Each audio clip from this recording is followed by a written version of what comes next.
आदाब, नमस्कार। आप देख रहे हैं INN चैनल। मैं हूं शेख अहमद अली। इस न्यूज़ बुलेटिन में आइए नजर डालते हैं दिन भर की बड़ी खबरों पर। तेलंगाना हाईकोर्ट ने रियासती हुकूमत को हिदायत दी है कि उस्मानिया हॉस्पिटल की इमारत तामीर की जाएगी या फिर मौजूदा इमारत की तज़यीन नौ की जाएगी। इस पर आला सतह पर फैसला लेते हुए 4 हफ्तों के अंदर अदालत को अपने फैसले से वाकिफ करवाएं। जुमेरात के दिन उस्मानिया हॉस्पिटल की तामीर नौ और पुरानी इमारत को मुनहदिम न करने का मुतालबा करते हुए दाखिल करदा दरख्वास्त पर समाअत हुई। अदालत ने कहा कि 5 साल बीत चुके हैं लेकिन हुकूमत ने अब तक कोई फैसला नहीं लिया। अदालत ने कहा कि कदीम इमारत के तहफ़्फ़ुज़ का भी ख्याल रखा जाए। इस सिलसिले में हुकूमत 4 हफ्ते में हलफनामा दाखिल करे। तेलंगाना इंटरमीडिएट एजुकेशन बोर्ड ने तेलंगाना हाई कोर्ट को आज बताया कि फायर सेफ्टी कवायद की खिलाफ वर्जी करने वाले कॉलेजों को बंद कर दिया गया। जुमेरात के दिन फायर सेफ्टी कवायद की खिलाफ वर्जी करने वाले कॉलेजों पर कार्रवाई से मुतालिक समाअत हुई। इस दौरान बोर्ड ने बताया कि 20 नारायणा और 10 श्री चैतन्या समेत जुमला 40 कॉलेजेस को बंद कर दिया गया, जिस पर अदालत ने बोर्ड को हिदायत दी कि कॉलेजेस के खिलाफ की गई कार्रवाई की रिपोर्ट 3 हफ्ते के अंदर अदालत में पेश की जाए।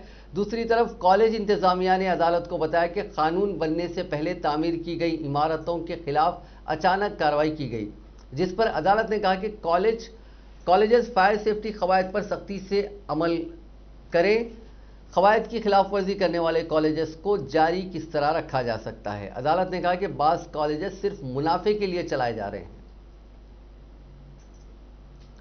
एक और खबर तेलंगाना हाईकोर्ट से जुड़ी। तेलंगाना हाईकोर्ट ने जुमे से कोरोना हेल्थ बुलेटिन दोबारा जारी करने की रियासती हुकूमत को हिदायत दी है, जिसको रियासती महकमे सेहत ने रोक दिया था।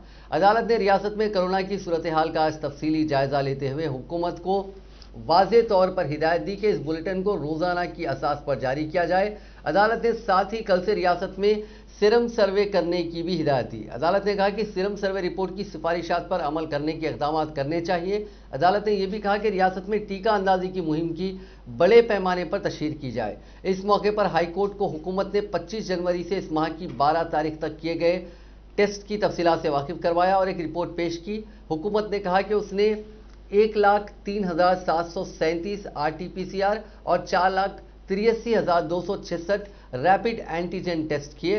हुकूमत ने कहा कि 3 जून से दिसंबर तक 3 सीरम सर्वे किए गए, जिस पर हाईकोर्ट ने हुकूमत को हिदायत दी कि वो जल्द से जल्द रियासत में ऐसे मजीद सर्वे करे, क्योंकि रियासत में कोरोना की दूसरी लहर का खतरा है। हाईकोर्ट ने इस इम्कानी लहर पर तशवीश का भी इजहार किया। साथ ही अदालत ने ज्यादा लोगों के इस्तेमाल को रोकने के इक़दाम करने पर भी हुकूमत को हिदायत दी। बेंच ने कहा कि पड़ोसी रियासतों महाराष्ट्र और कर्नाटका में कोरोना के मामलात में इजाफा हुआ है। अदालत ने इस मामले की अगली समाअत 18 मार्च तक मुलतवी कर दी। वाज़ेह रहे कि रियासती महकमे सेहत ने रोज़ाना जारी किए जाने वाले हेल्थ बुलेटिन को यह कहते हुए रोक दिया था कि रियासत में कोरोना के मामलात में कमी हुई है और अब महकमे सेहत टीका अंदाजी की मुहिम पर तवज्जो मरकूज़ कर रहा है। महकमे ने ताहम कहा था कि वह हफ्ते में एक मरतबा कोरोना का हेल्थ बुलेटिन जारी करेगा। अदालत ने आज रियासती हुकूमत को हिदायत दी कि वो रोज़ाना जारी किए जाने वाले बुलेटिन के सिलसिले को जारी रखे। दुनिया भर में कोरोना वायरस से मुतासरीन की तादाद आज 11,32,25,194 हो गई, जबकि इस मोजी वायरस से अब तक 25,11,271 लोगों की मौत हो गई। हिंदुस्तान में कोविड-19 के मुतासरीन का आंकड़ा 1,10,46,914 हो गया है, जबकि 1,56,705 अफराद हलाक हो चुके हैं। तेलंगाना में मुतासरीन की तादाद 2,98,264 हो गई है और 1,630 अफराद अब तक हलाक हो चुके हैं। टीआरएस पार्टी के रुकन असेंबली डॉक्टर संजय कुमार ने आज कोरोना वायरस के टीके की दूसरी खुराक भी ले ली। डॉक्टर संजय कुमार तेलंगाना में कोरोना का टीका लेने वाले पहले रुकन असेंबली बन गए हैं। वो पेशे से अमराज चश्म के माहिर डॉक्टर हैं। वो जगतियाल असेंबली हल्के से टीआरएस की नुमाइंदगी करते हैं और जगतियाल में उनका खुद का एक हॉस्पिटल है। 25 जनवरी को डॉक्टर संजय ने पहला टीका लिया था और आज जगतियाल के सरकारी अस्पताल में दूसरी खुराक भी ले ली। टीका लेने के बाद रुकन असेंबली डॉक्टर संजय कुमार ने कहा कि टीका लेने से कोई असरात मुरतब नहीं होते, हर एक को टीका लेने की जरूरत है। टीआरएस के वर्किंग प्रेसिडेंट व वजीर बल्दी नज़्म-ओ-नस्क केटी रामाराव ने सरकारी मुलाजिमतों के तकर्रुरात से मुताल्लिक कांग्रेस और बीजेपी के झूठे प्रोपेगेंडे का जवाब देते हुए गुज़िश्ता 7 साल के दौरान मुख्तलिफ सरकारी महकमों में हुए तकर्रुरात की तफसीलात मीडिया को जारी की। केटीआर ने कहा कि तमाम मालूमात मुख्तलिफ महकमों से ली गई हैं। 2014 से 2020 तक हमने 1,32,899 मुलाजिमतों पर तकर्रुरात किए हैं। उन्होंने बताया कि अगर किसी को मुलाजिमत के मौके पैदा करने के बारे में हमारी हुकूमत की वाबस्तगी के बारे में कोई शुबा है तो मुताल्लिका महकमों में उसकी एक बार फिर तस्दीक कर सकते हैं। उन्होंने कहा कि कांग्रेस के सीनियर लीडर जाना रेड्डी भी सरकारी मुलाजिमतों के तकर्रुरात न होने का इल्ज़ाम आयद कर रहे हैं और तेलंगाना के नौजवानों को झूठ बोलकर भड़काने की कोशिश कर रहे हैं। ये अफसोसनाक है कि जाना रेड्डी जैसे सीनियर सियासतदान भी झूठ को फैला रहे हैं। उन्होंने जाना रेड्डी से मुतालबा किया कि वो बताएं कि उनके 10 साल दौरे हुकूमत में कितनी मुलाजिमतें दी गईं।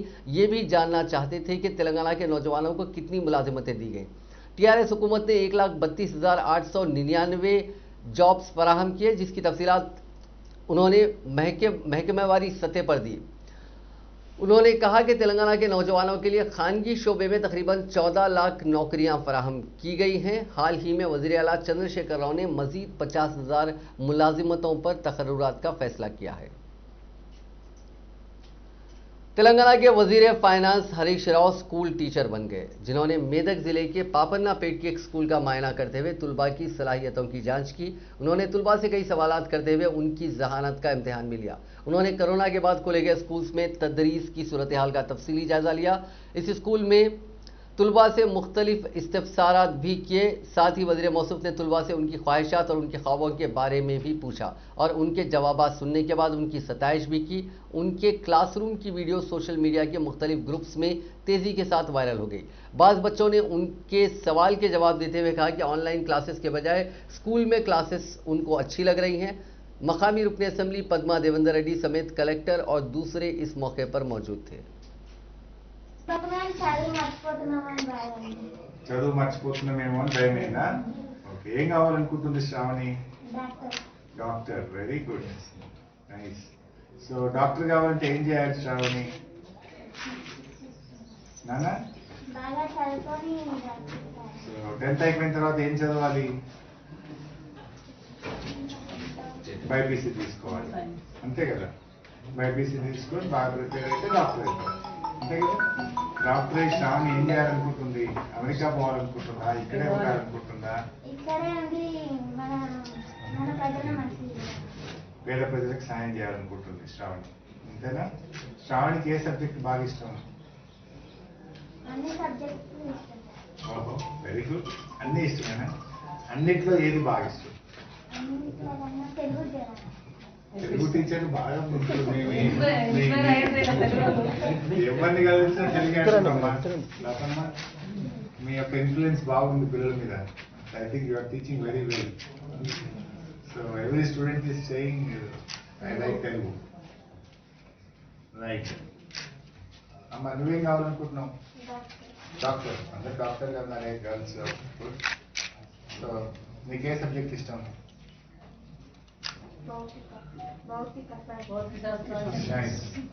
సిలబస్ ఎంతవరకు అయిపోయిందమ్మా? దాశరథి గారి గురించి చెప్పమ్మా ఒకసారి. అయిందా? లెక్కన అయిందా? దాశరథి ఎవరు? దాశరథి ఎవరు? ఆయన ఎవరు? సైంటిస్టా, డాక్టరా, ఇంజనీరా, కవా, ఎవరు? చెప్పు, దాశరథి గారి గురించి చెప్పు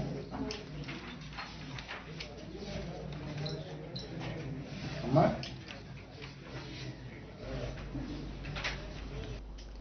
टीआरएस के रुकने काउंसिल एमएस प्रभाकर राव ने कहा है कि कांग्रेस और बीजेपी पार्टी के पास कोई वाज़ेह हिकमत अमली नहीं है। मीडिया से बात करते हुए उन्होंने कहा कि तेलंगाना लेजिस्लेटिव काउंसिल में मौजूदा एमएलसी रामचंद्र राव ने मुलाजमीन और बेरोजगारों के मौजू पर बात नहीं की, वो सिर्फ मोदी का भजन गाते रहे।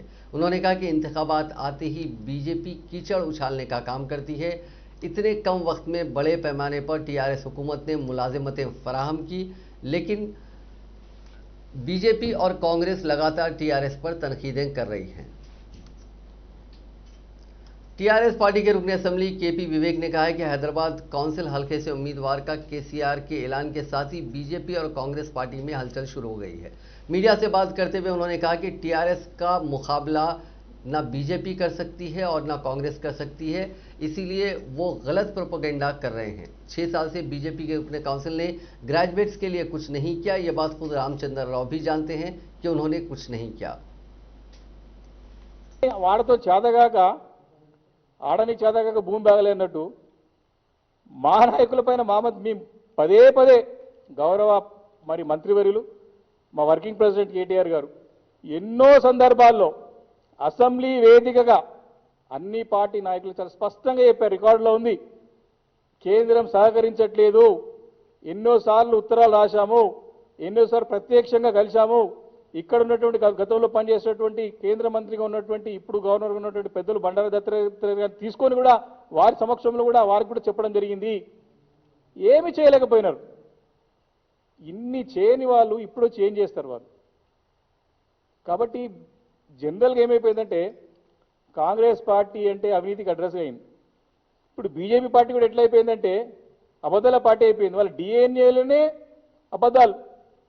ఏదైనా సరే అప్పటి మట్టికి ఎన్నికలు రాగానే ఏదో లుల్లి చేయాలి, హంగామా చేయాలి, తప్పు మాటలు చెప్పాలి, తప్పుడు ప్రచారాలు చేసుకోవాలి, అబద్ధం చేయాలి, పెన్షన్లు మేమేస్తున్నామని చెప్పి అన్ని మేమేస్తాం తప్పుడు ప్రచారాలు చేసి ఓట్లు వేసుకుని ఏదో రకంగా టీఆర్ఎస్ పార్టీకి ప్రత్యామ్నాయంగా మేమే ఉన్నామని చెప్పడానికి వాళ్ళు పూజ చేయడానికే ప్రయత్నం చేస్తున్నారు తప్ప మేము ఇది చేస్తాం, ప్రజలకు ఇది చేస్తాం, రాష్ట్రానికి ఇది చేస్తామని చెప్పి ఏ బీజేపీ నాయకుడు కూడా చెప్పిన దాఖలు ఇప్పటివరకు పోలేదని చెప్పేసి నేను మనవి చేస్తా ఉన్నాను.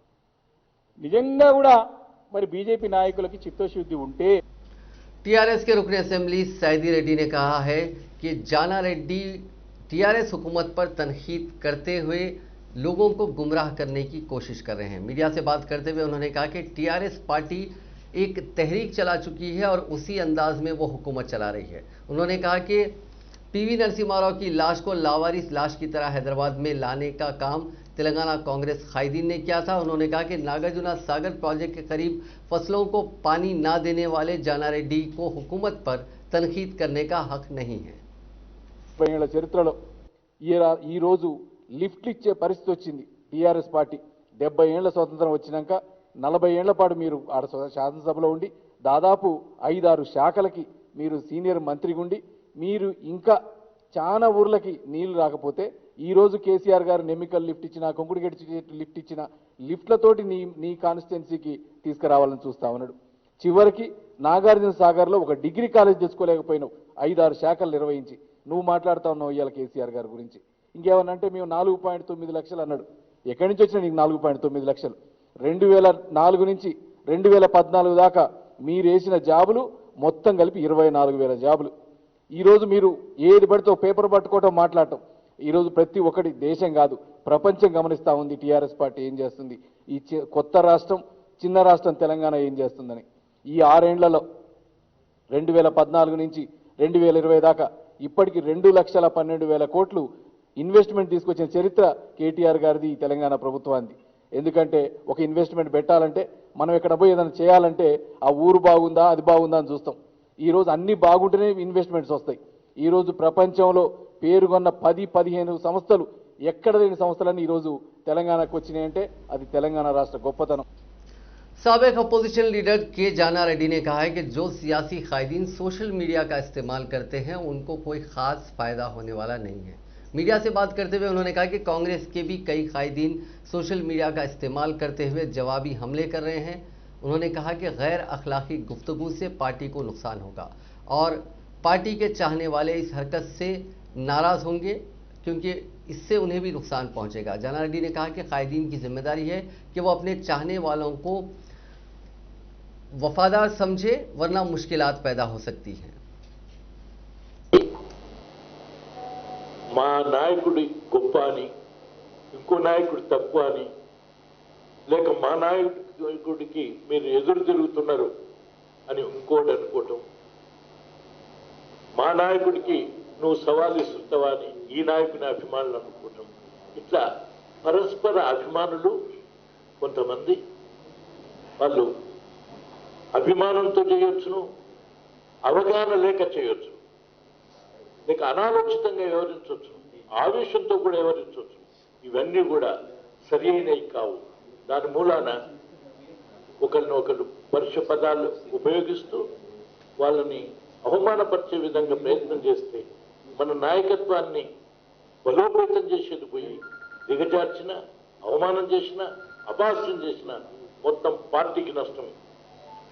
పార్టీకి నష్టమే కాదు, లేక నాయక శ్రేణి యొక్క ఐక్యతకు నష్టం. అంచేత ఇవి అర్థం చేసుకుని ఏ ఒక్కరు కూడా ఒకవేళ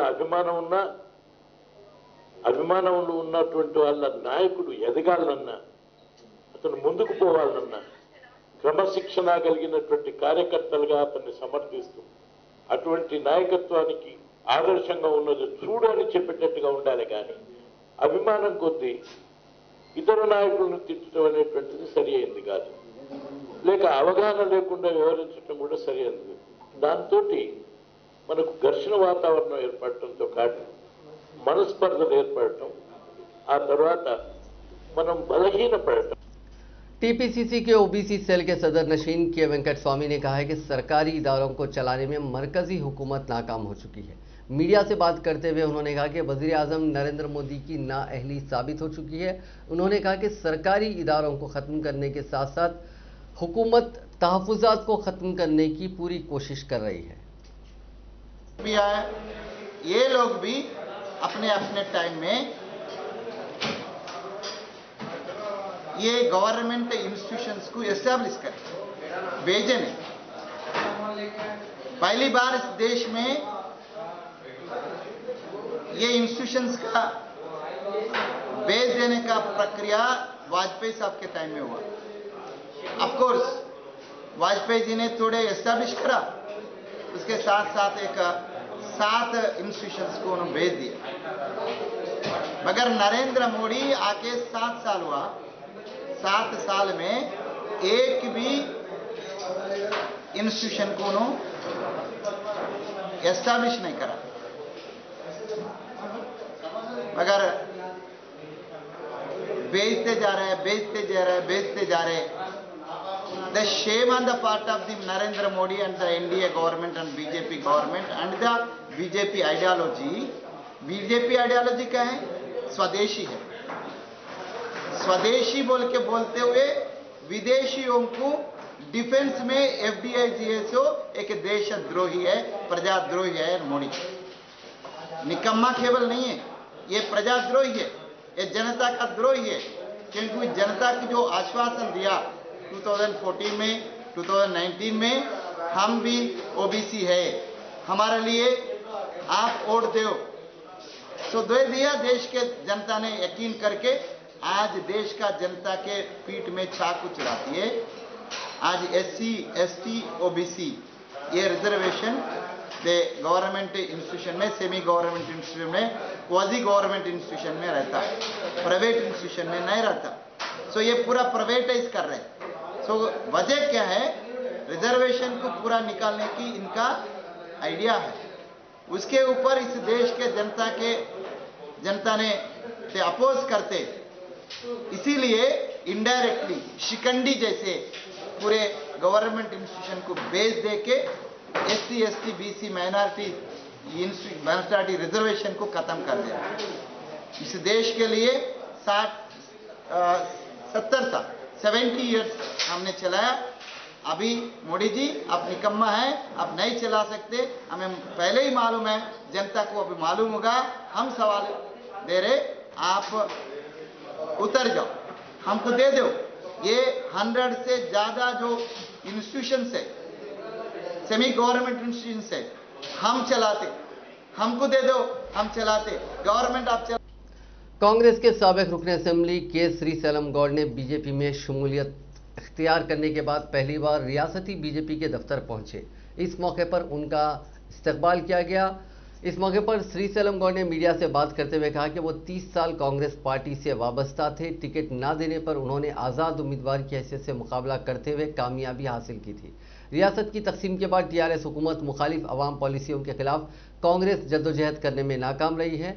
उन्होंने कहा कि दुब्बाक और GHMC में अवाम ने बीजेपी के हक में वोट दिया। उन्होंने कहा कि कांग्रेस पार्टी में जद्दोजहद करने वालों को आगे बढ़ने नहीं दिया जाता।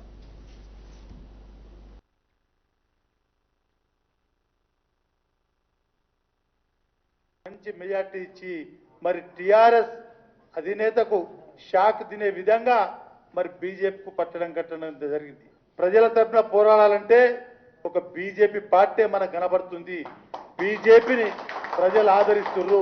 ప్రజల సమస్యల పైన, ప్రజా వ్యతిరేక విధానాల టీఆర్ఎస్ పైన పోరాడాలంటే మరి బీజేపీతోనే సాధ్యం ఈ యొక్క తెలంగాణలో అని చెప్పిన తర్వాతనే మరి యొక్క బీజేపీ పార్టీలకు రావడం జరిగిందని చెప్పి మరొకసారి మనవి చేస్తా ఉన్నాను. ముఖ్యమంత్రి చంద్రశేఖరరావు గారు మరి ఎవరెవరినో తీసుకొచ్చి ఎమ్మెల్సీ చేసిండు, గవర్నర్ కోటల రాజ్యసభ సభ్యుని చేసిండు. మరి ఇప్పుడు తెలంగాణ ముద్దు బిడ్డ పివి నరసింహారావు గారి బిడ్డను, కూతురును మరి రాజ్యసభకు పంపించవచ్చు, ఎమ్మెల్సీ చేసి మంత్రిని చేయొచ్చు. కానీ ఈ యొక్క वेस्ट बंगाल के इंतखाबात में मजलिस इत्तेहादुल मुस्लिमीन उतर चुकी है। मजलिस इत्तेहादुल मुस्लिमीन ने आज एक रैली निकालने का फैसला किया था, लेकिन रियासती हुकूमत ने एमआईएम को उस रैली की इजाज़त नहीं दी। उसके बाद एमआईएम के सदर वो हैदराबाद के रुकने पार्लियामेंट असदुद्दीन अवैसी ने एक प्रेस कॉन्फ्रेंस करके मगरबी बंगाल की हुकूमत पर शदीद तनकीद की। तो कहे हैं अब आगे क्या होता है, ठहरिए देखिए क्या होता है, देखते हैं। आपको क्या डर है कि जो सीपीएम कांग्रेस इनके साथ बातचीत उनकी चल रही है तो कहीं एक बात सुनिए, कहां है वोट कांग्रेस का सीपीएम का? अगर कांग्रेस का सीपीएम का वोट होता तो बीजेपी 18 पार्लियामेंट सीट जीत पाती। सीपीएम कांग्रेस का वोट कहां है? ये तो पूरा भाग गया है बीजेपी में। और अगर ये अच्छे होते तो बीजेपी जीतती थी वहां पर। तो जहां पर टीएमसी रिस्पांसिबल है बीजेपी के विरोध के लिए, वहीं पर कांग्रेस सीपीएम भी रिस्पांसिबल है। और कांग्रेस पार्टी का तो माशाल्लाह आप देख लिए गुजरात में क्या हुआ, कुछ नहीं रहा। सियासत की जमीन तो साफ हो गई तो इसलिए पानी में कूद जा रहे हैं। नहीं, मैं किसी का नाम नहीं ले रहा हूं भाई। सियासत की जमीन जब साफ हो जाती है तो जमीन मिल नहीं रही आपको, तो आप पानी में कूद जा रहे हैं। कूदिए पानी में, डूबेंगे वहां भी, यहां भी डूब गए जमीन पे, पानी में भी डूबेंगे आप। वो ठीक है, वो क्या क्या करते कर लीजिए, उनका जाती फेल है। मगर कांग्रेस का कहां है? कांग्रेस का वोट कहां है? वे अहमदाबाद जैसी सरजमीन पर सिर्फ 20 दिन के कैंपेन में हम लोग 7 सीट जीतते हैं, और जो 15 सीट हारे वहां पर सब्सटेंशियल नंबर ऑफ वोट्स हम लोग लिए। वो तमाम के तमाम लोग बोलते कांग्रेस का बड़ा गढ़ है। हम बोले ठीक है, हम गढ़ में जाके हम लड़ते, हर एक के गढ़ में जाते हैं। हम दंगल में गए, जीते वहां पर। और मैं शुक्रगुजार हूं अहमदाबाद के तमाम वोटर्स का, वहां के हमारे साबिर साहब का, पार्टी के प्रेसिडेंट का, भट्टी साहब का, उनकी पूरी टीम का, साबिर साहब के, और हम लोग जीते वहां पर। तो कांग्रेस का वोट कहां है, किधर है, कौन सी दुनिया में है, कहां है कांग्रेस का वोटर? सीपीएम लेफ्ट फ्रंट कहां है, किधर है? अब खाली सीपीएम का रेलेवेंट है, वो केरला में है, वो मानते उस बात को, और हो सकता है कि वहां पर टफ मुकाबला देंगे वो, मगर दूसरी जगह कहां है सीपीएम है? कोशिश कर रहे हैं ना सर, सीपीएम कांग्रेस के साथ बात कर रहे हैं। अब वो देखिए अब मैं अब्बास सिद्दीकी साहब की इज्जत करता। कोरोना मामलात में कमी के पेश नज़र शहर हैदराबाद के पार्क्स को देखने आने वालों की तादाद में इजाफा होता जा रहा है। क़ब्ल अज़ीं कोरोना वबा की शिद्दत में इजाफे के सबब ये पार्क्स खाली नज़र आ रहे थे। ताहम अब ऐसा महसूस होता है कि पार्क्स में पहले जैसी सूरत हाल हो गई है, जहां लोग अपने अफराद ख़ानदान के साथ घूमने, सरसब्जी और शादाबी का मज़ा लेने और कुदरती मनाजिर से लुत्फ़ अंदोज़ होने के लिए आ रहे हैं। तकरीबन 10 माह तक आवाम की बड़ी तादाद घरों तक की महदूद रही, जिसके बाद अब पार्क्स बिलखुसूस पुराने शहर हैदराबाद के नेहरू ज़ूलॉजिकल पार्क में माफ़ कीजिएगा, कुछ तकनीकी खराबी की वजह से स्क्रिप्ट में गड़बड़ हो रही है। नेहरू ज़ूलॉजिकल पार्क में बड़ी तादाद में लोग नज़र आ रहे हैं। इन अफराद ने बताया कि बच्चे भी काफ़ी खुश हैं और उन पार्क्स में खेल के मज़े ले रहे हैं। Lumbini park, NTR garden, Sanjeevaiah park, Nehru zoo park में आवाम की बड़ी तादाद देखी जा रही है। आम दिनों की बनिस्बत तातीलात के दिनों में इन पार्क्स में आवाम का हुजूम देखा जा रहा है। इसी तरह हुसैन सागर में, कश्ती रानी में भी लोग नजर आ रहे हैं। वकील जोड़े के बड़े ही बेदर्दी से कत्ल की वारदात के खिलाफ तेलंगाना के मंथनी कोर्ट के करीब वकला ने एहतजाजी मुजाहरा किया। बार एसोसिएशन निर्मल जिले की जानिब से इस मुजाहरे का एहतमाम किया गया, जिसमें वकला की कसीर तादाद ने शिरकत की। उन वकला ने वकील जोड़े के कत्ल की वारदात की शदीद मजम्मत की और खातियों को सख्त सजा का मुतालबा किया। उन वकला ने अम्बेडकर के मुजस्समे पर गुल्हाए अकीदत भी पेश किया और वकला के तहफ़्फ़ुज़ के लिए कानून साजी की ज़रूरत पर जोर दिया और कहा कि जिस तरह मध्य प्रदेश हुकूमत ने वकला बरादरी के तहफ़्फ़ुज़ के लिए कानून साजी की है, उसी तरह तेलंगाना में भी वकला के तहफ़्फ़ुज़ के लिए कानून साजी की जानी चाहिए। उन्होंने वकील जोड़े की कत्ल की वारदात की सीबीआई जांच का भी मुतालबा किया। साथ ही जोड़े के अरकान खानदान को 10 करोड़ रुपए मुआवजे की अदायगी की जरूरत को भी उजागर किया। इन वकला ने इस वारदात के खिलाफ नारेबाजी की।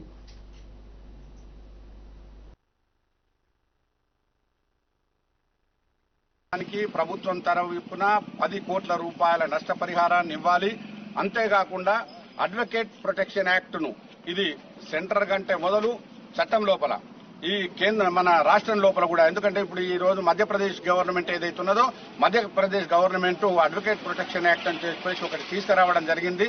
సెంటర్ వరకు ఆలోచించకుండా స్టేట్ గవర్నమెంట్ टीआरएस रुकने काउंसिल कविता के काफिले में शामिल चंद कारें एक दूसरे से टकरा गईं। बताया जाता है कि कविता आज जगतियाल जिले के कुंडागट्टू मंदिर के दर्शन के बाद रायकल जा रही थी कि मलियाल मंडल के राजाराम गांव के करीब रुकने असेंबली रविशंकर की कार को काफिले में शामिल एक कार ने टक्कर दे दी, जिसके साथ ही काफिले में शामिल दीगर 5 कारें एक दूसरे से टकरा गई।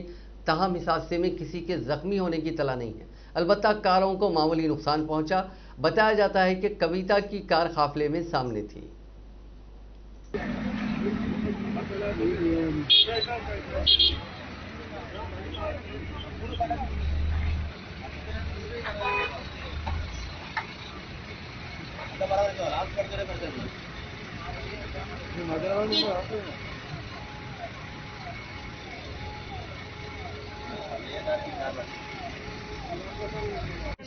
दिशा मन कार दिशा मन नहीं थे जल्दी जल्दी दिशा मन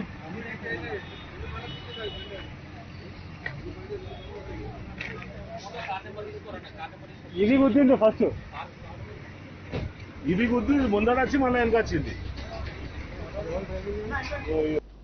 आंध्र प्रदेश के जिले चित्तूर में पेश आए सड़क हादसे में बाप और बेटा हलाक हो गए। यह हादसा जिले के गुड़ीपल्ली के हदूद में उस वक्त पेश आया जब बाप को कार में अस्पताल ले जाने वाले बेटे की कार को एक और प्राइवेट बस ने टक्कर दे दी।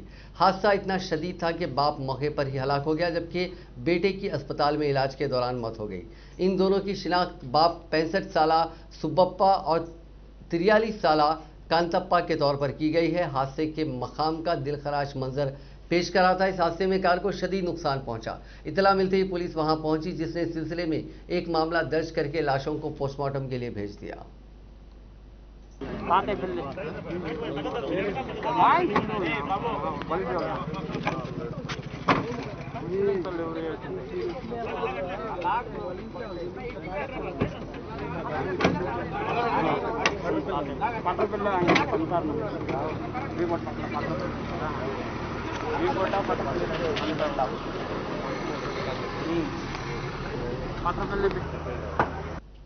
आंध्र प्रदेश के जिले कृष्णा में लॉरी की टक्कर से 45 बकरे हलाक हो गए। यह हादसा आज सुबह जिले के मिर्जापुर देहात के करीब उस वक्त पेश आया जब लॉरी के ड्राइवर ने उसका तवाजुन खो दिया और उस बेकाबू लॉरी ने बकरों को टक्कर दे दी।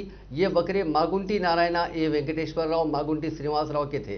तकरीबन 200 बकरे गुड़ीवाड़ा से हनुमान जंक्शन ले जाए जा रहे थे कि तेज रफ्तार बेकाबू लॉरी ने उन बकरों को टक्कर दे दी, जिसमें 45 बकरे हलाक हो गए। उनकी मालियत तकरीबन 45 लाख रुपए, माफ कीजिएगा 5 लाख रुपए बताई जाती है।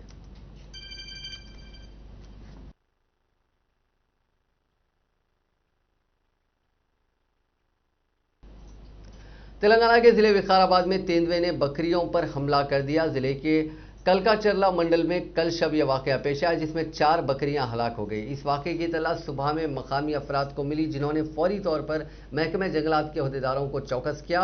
बाद अज़ा महकमे जंगलात के अहदेदार वहां पहुंचे और मकाम वाकया का मायना किया। उन्होंने अवाम से ख्वाहिश की कि वो चौकस रहें। मेदक जिले के बोगोवड़ा भूतीपुर में भी तेंदुए की हलचल देखी गई, जहां उसने 2 बकरियों पर हमला करते हुए उनको हलाक कर दिया। इस वाकये के सबब मकामी अफराद में तशवीश की लहर दौड़ गई है।